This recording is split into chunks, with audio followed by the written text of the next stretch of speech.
Ganitong kagandang bahay sa tamang presyo dito sa Tagaytay. Goodbye talaga.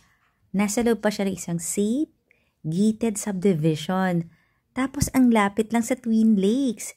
Meron kang malaking garden sa harapan, may 2-car garage, aesthetic ang facade ng house, may lot area na 192 square meters. Ang floor area nasa 160 square meters.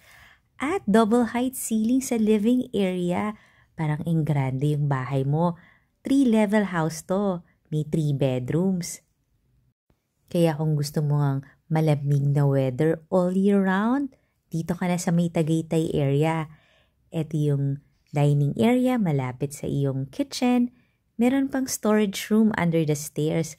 Meron ka rin ditong open lanay at may backyard ka. Pag lumabas ka, matatanaw mo ang forest. Kaya napaka-presko dito sa bahay na to. Kita mo naman yung likod. Kaya pwede mo na itong maging rest house o retirement house o rental house dito sa Tagaytay area kasi maraming gustong pumunta dito. Pwede mo siyang ipa-Airbnb. Ito yung first bedroom dito sa second floor. May floor-to-ceiling height cabinets. Spacious naman dito. Bagay nga to sa mga starting families. Another bedroom.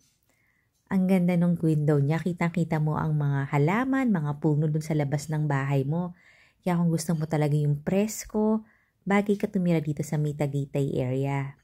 Yan yung common bathroom ng 2 bedroom dito sa second level. At dito naman sa third level, nandito ang iyong master bedroom. May open to below, kita mo ang iyong living area. May sariling bathroom ang master bedroom.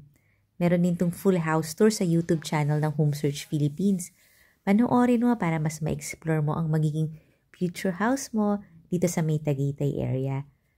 As in, ang lapit lang sa Twin Lakes at saka sa mga Bulaluhan restaurant.